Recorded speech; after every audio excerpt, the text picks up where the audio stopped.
Hello guys, magandang araw. Welcome to NM Hermoso channel. Ako po si Elmer Hermoso. Nandito po tayo ngayon para mag-unboxing at review, testing nito pong ating binili po sa Shopee na ito po ay 12 volts 98,800 mAh car jump starter. So binili po natin ito sa Shopee at dumating po siya ng 3 araw lang simula po nung in-order natin. So check natin mga kaibigan kung ano po ang laman nito pong ating in-order at syempre papakita ko po sa inyo review, papakita ko po sa inyo kung gumagana po siya sa sakyan at syempre sasabihin ko po sa inyo kung ano yung hindi ko nagustuhan sa kanya.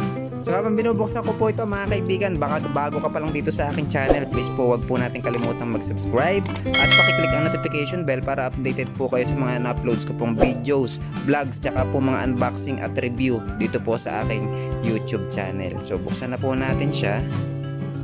So ito yung ating charger, may kasama siyang charger. Ayan. Meron po siya kasamang power cable kung gusto niyo po siyang i-charge sa kotse. Meron siyang kasamang charging cable. Ayan, pwede po siya sa Type-C, pwede siya sa Android, at pwede po siya sa iPhone. So ayan po yung kanyang mga cable. Tapos dito, kung makikita nyo, meron po siyang pang clamp sa atin pong battery, positive at negative.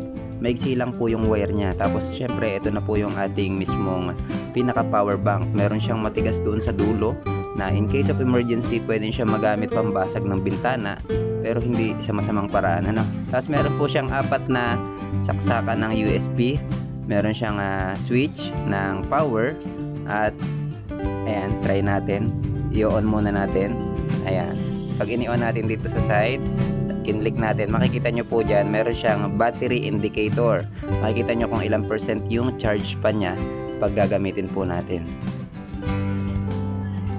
So dito sa likod mga kaibigan, meron siyang ilaw, 4 na ilaw, LED light, ayan. Tapos meron din siyang compass doon sa ibabaw. Tapos ayan, pag pinindot po natin yung parang switch na yon ay mag-iilaw po yung ating LED light. Magpapalit-palit siya depende kung saan nyo po gustong set. Ayan po, pag pinindot nyo po ng pinindot, mag-iiba't iba po yung liwanag nya. So ayan,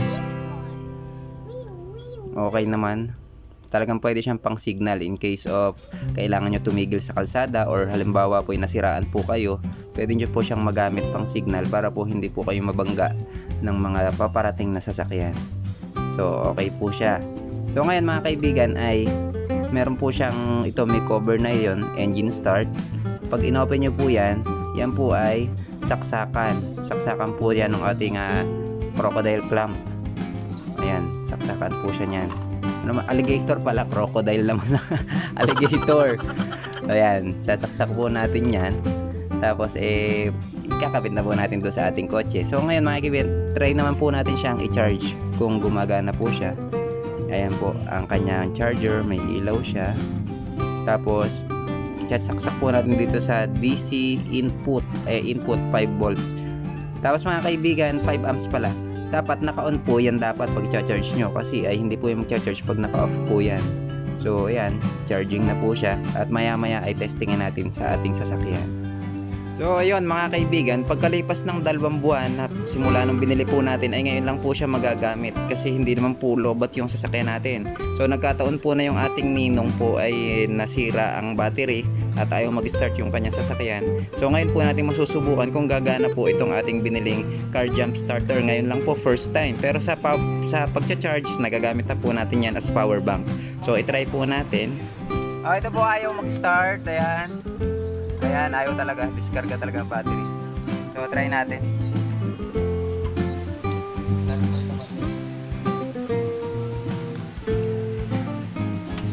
Sipit yung positive. Positive. Negative sa negative.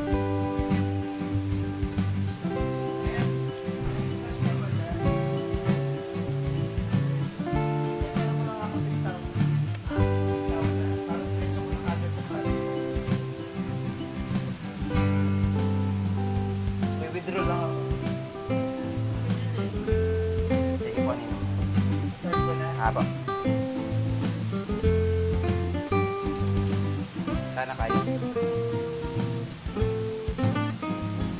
Naka-plunger to. Galing! Okay, nagana mga kaibigan. Tapos yun, pagkatapos natin i-start, bunutin lang po natin ito. Ayan, pagkabunot po natin, syempre, tanggalin na rin natin sa terminal yung kanyang positive at negative. So, ayan, namagana siya mga kaibigan, nakakatuwa. Kasi ay meron na tayong magagamit in case of emergency. Pagkatapos mga kaibigan, ay sinubukan po namin ito ng 3 beses sa kanyang sasakyan nang hindi pa po natin sinacharge yung ating power bank. Itinry din po natin yan i-start 3 beses po doon sa dead battery ng sasakyan ni Ninong. So, nung pagkatapos po namin i-start, nung last na start po natin, pumunta na po siya sa bilihan gamit yung kanyang sasakyan para bumili po ng bagong battery. Pero ang maganda, magagamit natin siya in case of emergency na maubusan po tayo ng charge ng battery ng atin pong sasakyan. Mga kaibigan, kung gusto nyo po nitong ganitong car jump starter, ilalagay ko po yung link dyan po sa ating description at pwede nyo pong umorder directly. Pagka-click nyo po yung link ay add to cart nyo na po at pwede nyo na pong orderin po itong ating pong car jump starter na nabibili po sa Shopee. Meron din po sa Lazada, pero ang ilalagay ko po link dyan sa baba is yung pong binilihan ko kasi po ito ay subok na at ito makikita nyo naman gumagana po siya. Yung pong link ng Shopee na binilihan ko po niyan, ilalagay ko po dyan sa description at ipipin ko po sa comment section nang sa ganun ay mabilis nyo pong makuha ang bilihan kung saan po siya binili. At syempre, mabilis ang delivery po doon sa binilhan ko po niyan. Okay, tulad ng sinabi ko, honest review po ito. Ang hindi ko po nagustuhan dito po sa ating car jump starter na ito sa loob po ng 2 buwan na nagagamit ko po siya. Siya po ay napakabilis pong malobat kung gagamitin nyo po siyang power bank ng inyo pong mga cellphone. Yung magcha-charge po kayo, gamit po yan. Sa cellphone ko po ay kaya lang po niyang mag-charge ng 2 beses sa aking cellphone na ginagamit. Pag nakapag-charge po ako ng 2 beses po sa kanya, lobat na po yan. At hindi na po kayo makakapuno ng isang cellphone pa ulit kung magsasaksak po kayo ng pangatlong beses. Pero ang mahalaga mga kaibigan ay nagampanan po niya ang kanyang tungkulin na makapag-start ng ating mong sasakyan in case of emergency na maubusan po tayo ng charge. Yun po ang kahalagahan nito pong ating 12 volts car jump starter na magagamit po natin sa emergency kung masira ang atin pong mga battery. Makakaalis tayo sa lugar kung saan tayo napatigil dahil nasira ang battery natin, makaka-start po tayo. So hanggang dito na lang mga kaibigan. Sana po ay nakatulong po itong video ito para po makapag-decide kayo kung gusto nyo po nitong ating car jump starter or ayaw. So inuulit ko lang yung link po ng ating binilhan nandyan po sa ating description.